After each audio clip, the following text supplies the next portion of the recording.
La réalisatrice, elle voulait que Carmen prenne de la place, plus qu'une équipe de 5 personnes, de 5 Marseillais en face. Je leur rappelle, je suis pas Marseillaise, j'ai pas cette énergie fougueuse qu'ils ont. Ils ont une énergie à débordante de fou. Et cette scène-là a été compliquée pour moi parce que ils voulaient vraiment qu'à cette scène-là, je prenne plus de hauteur et de place, que je réponde et ça m'envoie des trucs et je les recale et je les remets à leur place.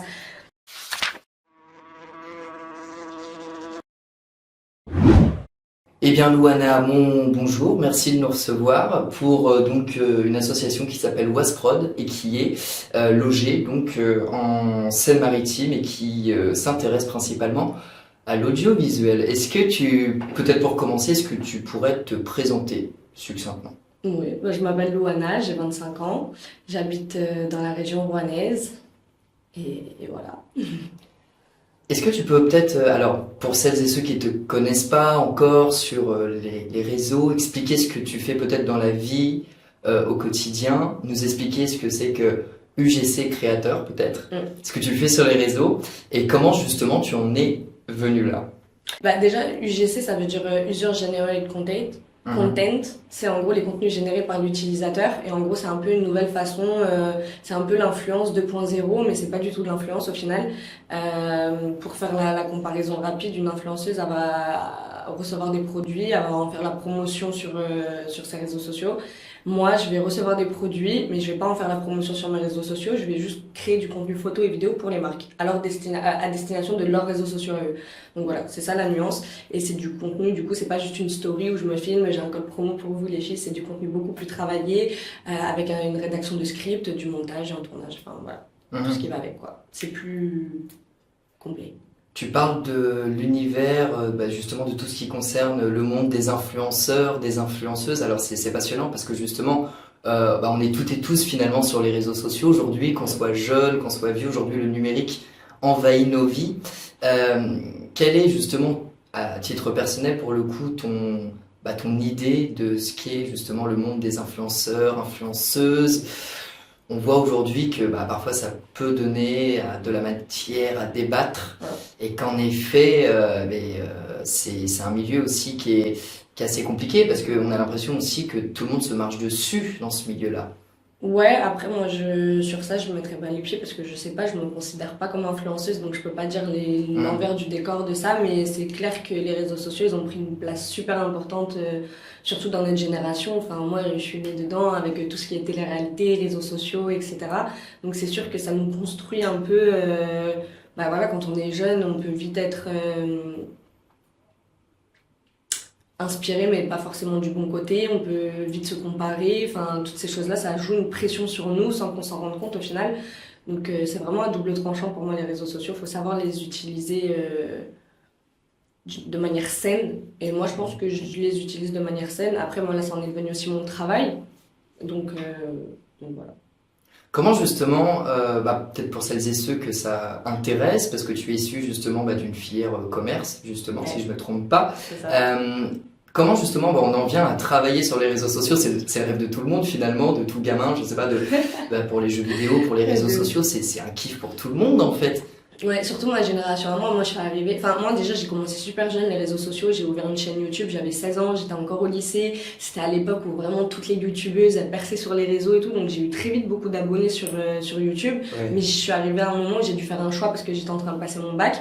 Et du coup, j'ai mis de côté les réseaux sociaux, mais j'ai toujours eu ça en moi. Et c'était quoi ta question? Et justement, c'est ah oui, le rêve. Oui, et moi c'était mon rêve. Tu vois comment tu es, parce qu'aujourd'hui t'es rémunéré grâce à ça en fait. C'est ça, et en fait c'est pour ça, pour expliquer un peu l'anecdote, donc j'étais jeune, j'ai toujours voulu me lancer sur les réseaux, ensuite j'ai été un peu sur TikTok, etc. mais j'ai jamais pu en vivre. Et en fait tout bêtement, j'étais éducatrice avant de me lancer dans l'UGC.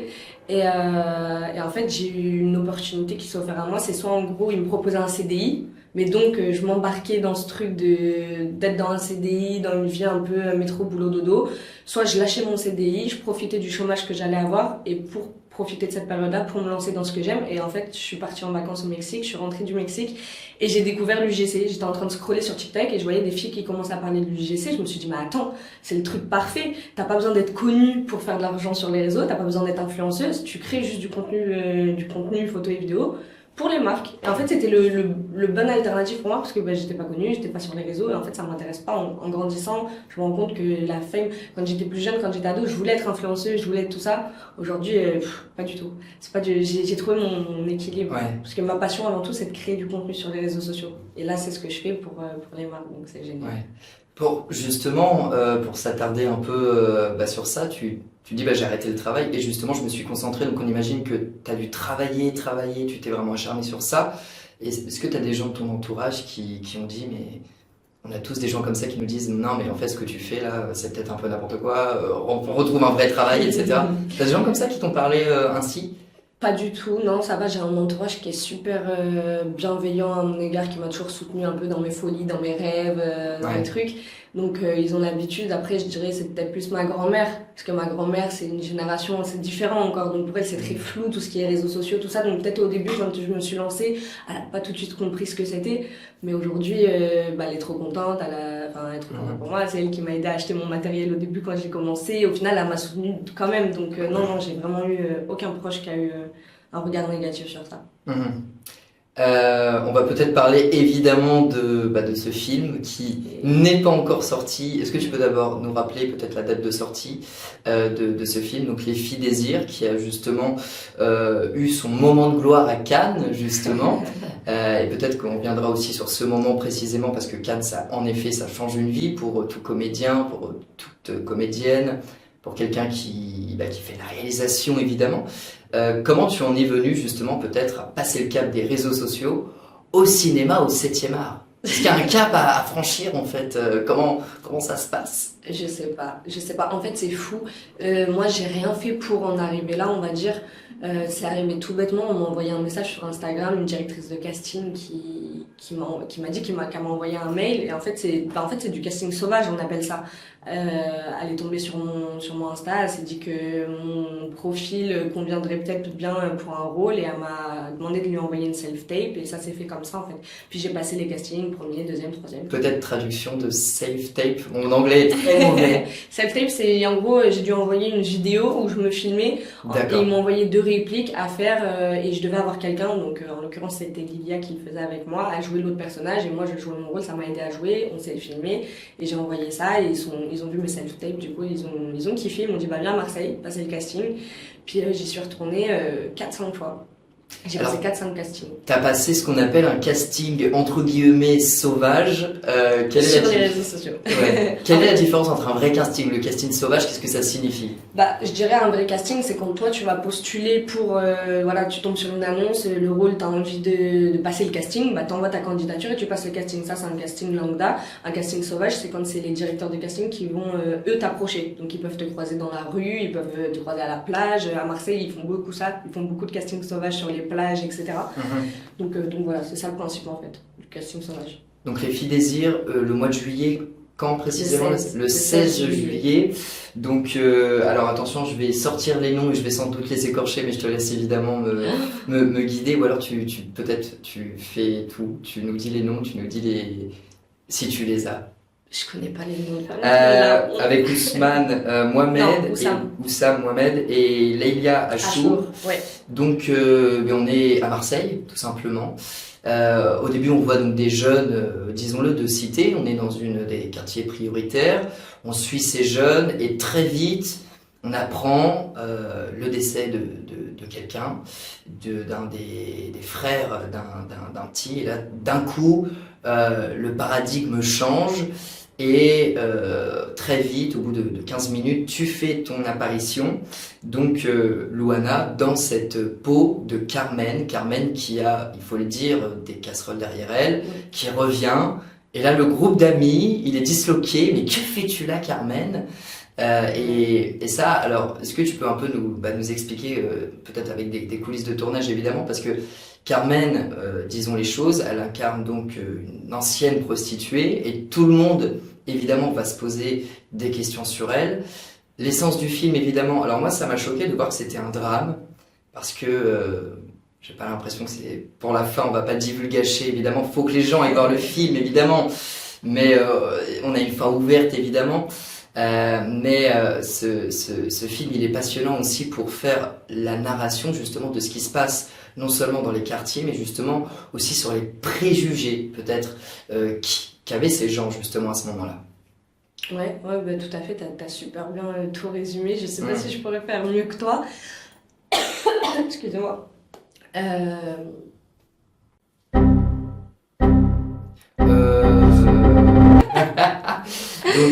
Oui, donc effectivement, ce film, il est justement intéressant sur les préjugés. Et quand tu es arrivé à Marseille, c'est ce que tu dis généralement quand tu fais des avant-premières, vous faites pas mal de tournées en ce moment. Effectivement, tu dis, je suis arrivé là-bas dans un contexte que je ne connais pas, avec une réalisatrice qui connaissait tous ses comédiens. Comment ça s'est passé? Ça s'est passé au début, comme je l'ai déjà expliqué, ça s'est passé. C'était un peu compliqué pour moi parce que du coup, je suis pas de Marseille, je les connaissais pas, eux, ils se connaissaient entre eux. Donc, ils avaient déjà cette force, cette alchimie. Donc, j'ai dû me faire ma place. Et au début, ouais, ça a été compliqué pour moi, mais seulement avec moi-même, en fait. C'est pas eux qui m'ont rendu la vie difficile, c'est juste moi et je vais pas dire mes préjugés, mais presque au final. Et ça m'a appris beaucoup de choses, ce film. Il m'a fait énormément sortir de ma zone de confort. Et ça m'a fait beaucoup travailler aussi, comme je l'ai dit, sur mon intelligence d'adaptabilité. Ça veut dire qu'en fait, j'ai appris à m'adapter, à être avec des gens qui sont pas forcément comme moi, pensent pas forcément comme moi. On a des désaccords, et en fait, c'est OK. Et ouais, ça m'a beaucoup aidé, ça m'a encore plus ouvert l'esprit. Et ouais. Au début, c'était compliqué, mais par la suite, ça s'est super bien passé parce qu'au final, on a appris à se connaître, on a tourné ensemble, donc forcément, ça crée de liens. Et voilà. Et ce qui est cocasse, justement, c'est j'ai pitché un peu le film incessamment sous peu. Le Carmen arrive à un moment où jamais on imagine qu'elle arrive, en fait, et tout le monde est choqué. Ouais. Et c'est ce qui s'est passé finalement dans la vraie vie. Mais et oui, et c'est ça qui est fou au final et qui m'a aussi aidé à souffler, lâcher prise et à me dire et à me servir de ça en fait comme une force.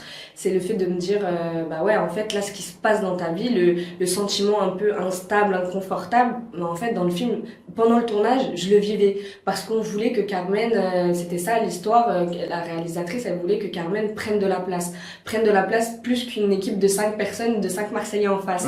Je le rappelle, je suis pas Marseillaise, j'ai pas cette énergie fougueuse qu'ils ont là, ils ont une énergie à débordante de fou. Et pour moi, c'était compliqué. Il y a eu des scènes qui ont été compliquées pour moi, dont celle au Vallon des Œufs où on voit qu'on est à la plage et j'arrive. Quand je leur dis, sans spoiler, mais cette scène-là a été compliquée pour moi parce que ils voulaient vraiment qu'à cette scène-là, je prenne plus de hauteur et de place que je réponde. Et ça m'envoie des trucs et je les recale et je les remets à leur place. Et ouais, et donc ouais, je me suis servi de ce qui s'est passé dans la vraie vie, dans le film, parce qu'au final, c'était exactement ce qui se passait. Donc c'était ouais.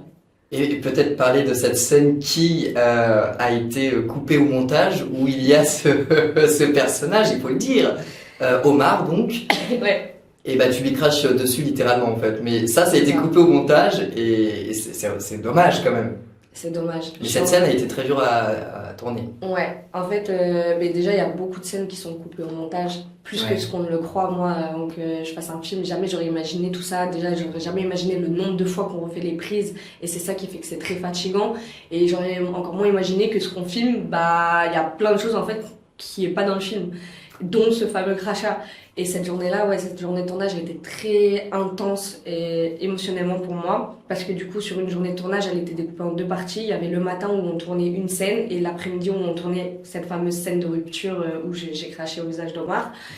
Et en fait, c'est 2 scènes le matin. Des fois, et c'était monologue, et après le monologue, tu ne dis rien, tu lui craches dessus en fait. Ouais, c'est ça. En gros, je lui crache dessus, il vient pour me quitter et il déblatère beaucoup, il parle, et puis moi, je suis sidérée, je suis sous le choc, et en fait, la seule réponse que j'ai trouvée à lui dire à ce moment-là, c'est un gros molar qui venait du cœur, et c'était de la pure impro, et sur le moment, ça m'a fait du bien, et tout le monde était, parce qu'il y avait toute l'équipe de tournage autour et tout, et tout le monde a adoré cette scène-là, et on pensait tous qu'elle allait être dans le film, même moi, je pensais qu'elle allait être dans la bande-annonce carrément, et au final, pour une histoire de scénario qui a été réécrit au moment du montage, cette scène-là n'y a pas été. Il y en a d'autres aussi qui n'y ont pas été. Et est-ce que tu pourrais peut-être, ça va peut-être te demander quelques secondes de réflexion, mais nous parler un peu de ton rapport à l'image, à la caméra? C'est pas simple d'être filmé, surtout au cinéma, quand on sait qu'autant de gens vont nous regarder, peut-être même sur les réseaux. Alors peut-être, j'ai même pas envie qu'on parle du physique ou de la superficialité, non, vraiment, Les émotions. ouais, c'est exactement son rapport à la caméra et se dire, ok, autant de gens vont me regarder, donc peut-être m'aimer, mais peut-être aussi me haïr. C'est un poids, peut-être, finalement. Franchement, c'est des questions que je me suis beaucoup posées, surtout au moment où le tournage il allait commencer. J'ai eu même une peur qui m'a envahie. Je me suis dit, je m'en sens pas capable. J'avais des peurs qui arrivaient, dont celle de toutes les personnes qui allaient être derrière la caméra, de est-ce que je vais arriver à être à la hauteur. Ils ont des attentes envers moi, ils misent beaucoup de choses sur moi. Et c'était une pression sur mes épaules et j'ai pas lâché, j'y suis allée. Mais ouais, j'ai eu ces peurs-là, j'ai eu la peur des gens derrière la caméra, j'ai eu mon rapport à mon image à la caméra. Je m'en suis pas trop fait pour ça parce que depuis petite, j'adore me mettre devant ma caméra et faire des vidéos et c'est même mon travail dans la vie de tous les jours. Donc en vrai, j'avais pas trop de mal à ça. C'était plus, t'as dit pas le physique, mais au final, le physique, dans un rôle comme le mien, quand j'ai joué Carmen, bon, c'était pas une SDF qui était toute, voilà. Ouais. Mais c'était quand même déjà des make-up, no make-up. J'étais pas maquillée, donc, et puis les émotions où on pleure, où on crie, où voilà, on est plein d'émotions fortes. Et dur et sensible, bah là c'est dur et c'est pas là forcément qu'on est le plus beau parce qu'on est en pleurs, on est tout, voilà. Et ça, ouais, au début je me suis dit, en fait ça a été une bonne thérapie pour moi. Parce que quand je me suis vue à l'écran, du coup, ça fait bizarre de dire ça. Quand je me suis vue à l'écran, je me suis dit, mais en fait non, c'est beau de voir des émotions, c'est beau, on s'en fout que ta mèche elle soit pas bonne, que tu t'es pas bien maquillée, que t'es mal habillée. C'est pas grave, en fait il y a une histoire derrière ça, il y a de la profondeur et ça m'a appris à me détacher de mon image. Ouais. C'est dans quel contexte, parce que ça les gens ne le savent pas toujours, dans quel contexte qu'un comédien, une comédienne voit son film pour la première fois? Est-ce que c'est vraiment quand le montage est terminé? C'est à la première avant-première Bah moi je parlais pour mon cas parce que je sais que des fois selon les productions, selon plein de choses en fait on peut le voir soit seul, soit en équipe, il y a des projections équipe etc. Moi en l'occurrence la première fois que j'ai vu le film c'était dans mon canapé, ils m'ont envoyé un lien parce qu'en fait le film il y a une avant-première, il y a une projection pour à Marseille puisque le film a été tourné à Marseille, la majorité de l'équipe est à Marseille donc ils ont une projection équipe à Marseille, moi j'ai pas pu y aller puisque je suis à Rouen donc ils l'ont tous vu ensemble, déjà j'étais pas là. Encore une fois, cette différence entre Carmen et l'équipe. Et au final, moi, je me suis dit, bah, c'est pas grave, en fait, ça me dérange pas de pas le voir avec eux. Je vais attendre Cannes. Parce que je savais, du coup, qu'on allait aller à Cannes. Et je me suis dit, je vais attendre Cannes, l'émotion, elle va être forte. J'ai mes proches, j'ai mon papa, j'ai ma sœur, j'ai ma chérie qui est avec moi. Donc, je vais avoir une émotion forte en le voyant. Et en fait, 2-3 jours avant, ils m'ont appelé, ils m'ont dit, Louana, on est désolé de te dire ça, mais t'es obligée de voir le film avant Cannes parce qu'il va y avoir certaines interviews qui vont être avant la projection. Et tu peux pas répondre à une interview sans avoir vu le film. Et ça t'es quand même assez cocasse. Ils m'ont envoyé un lien, et je l'ai regardé sur mon PC, dans mon canapé. Et en fait, c'était cool aussi. Mais c'est comme ça que j'ai vu, du coup, le film, moi, pour la première fois. Donc, pour chaque personne, c'est différent, en fait. Les premières émotions quand t'es arrivé à Cannes, parce qu'effectivement, c'est pas donné à n'importe quel comédien, comédienne, acteur, premier grand film, j'ai envie de dire. Cannes direct, enfin, c'est ubuesque, c'est fou. Bah, premier film, premier rôle, premier Cannes, en vrai, c'est un sans faute. Genre, on n'aurait jamais imaginé ça. Enfin, moi, personnellement, j'aurais jamais imaginé ça. Déjà, le fait d'avoir été prise, j'aurais jamais imaginé ça. Donc, le fait qu'après le film soit terminé, on souffle. Cannes, on souffle, c'est un truc de fou. Et puis maintenant, on attendait César. Ah oui.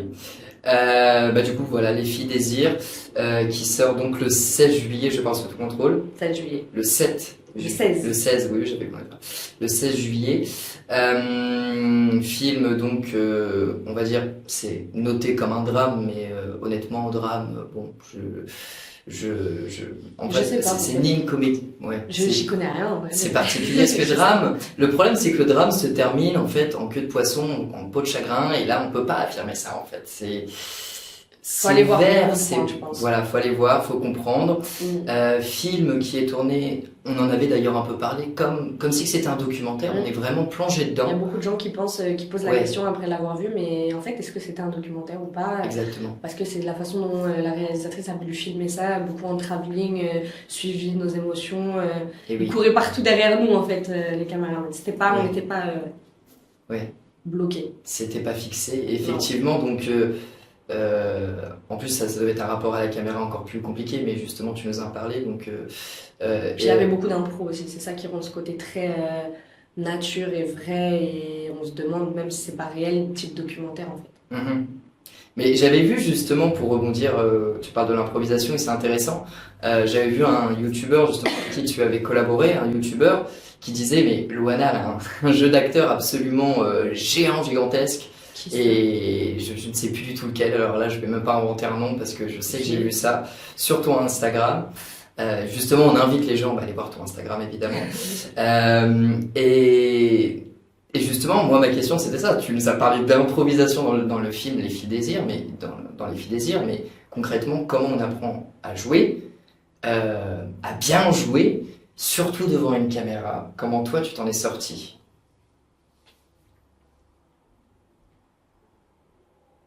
En fait, j'avais pas de secret parce que j'ai jamais pris de cours de théâtre, j'avais pas les bases, j'avais pas tout ça. Ouais. Donc pendant les 2 petites semaines de coaching qu'on a eu avant le tournage, bah, je me suis nourrie de ça et je me suis servi de ça et j'ai posé toutes mes questions à la coach et à ma coachée, elle m'a aidée. Et en fait, bah, tout est parti de moi. Elle m'a dit, cherche pas, tu sais pas, t'as jamais fait cours de théâtre. Donc, faut que ça sorte de toi, en fait.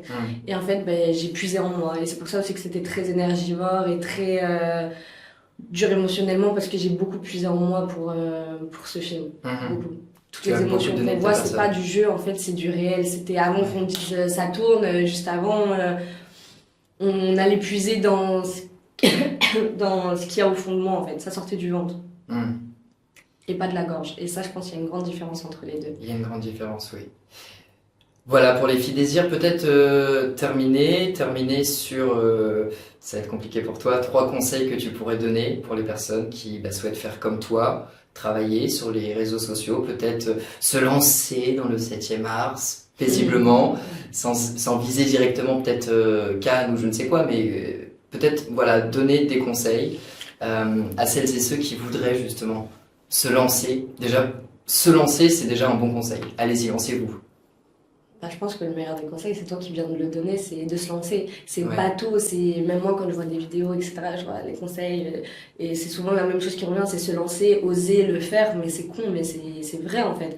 Tu vois des annonces de casting, postule, fais des vidéos, et moi cette vidéo-là, avant que je fasse le film, je me dis, ah vas-y c'est bon, ça me saoule, je la fais pas, j'y arrive pas, on l'a refait 10 millions de fois, là, après, jusqu'à 2h du matin, je faisais ma vidéo pour l'envoyer, je me suis dit, ça se trouve, je fais tout ça pour rien, ils vont jamais me rappeler. Et au final, à force de donner, de persévérer, le meilleur des conseils que je peux donner, en fait, c'est la persévérance, c'est fais-le. Mhm. C'est pas grave, tu fais, tu vois, ça marche pas, tu réessayes et au bout d'un moment, ça va payer en fait. Mais c'est pas en restant dans l'attente que ça va t'arriver dans la bouche, quoi. Mhm. C'est ça qu'on dit. Ouais. Tout cuit dans la bouche. Tout qui dans la bouche, voilà. Exactement. Après les conseils, ça va être la question récurrente peut-être. As-tu des rêves encore? Peut-être d'autres projets de films ou peut-être qu'il y a des choses que tu ne veux pas dire, mais Ouais. peut-être sur les rôles, sur ce que tu souhaites faire par la suite. On m'a posé la question il y a 2 jours à une avant-première et je dis, bah, comme là je dis souvent en ce moment, c'est les Oscars, les Césars, ces choses-là, donc forcément ça serait une fierté et c'est un rêve. Après des rêves, j'en ai plein, que ce soit autant dans ma vie pro et perso, mais c'est sûr que si là on parle du cinéma, mais j'aimerais bien faire encore d'autres films, incarner d'autres rôles.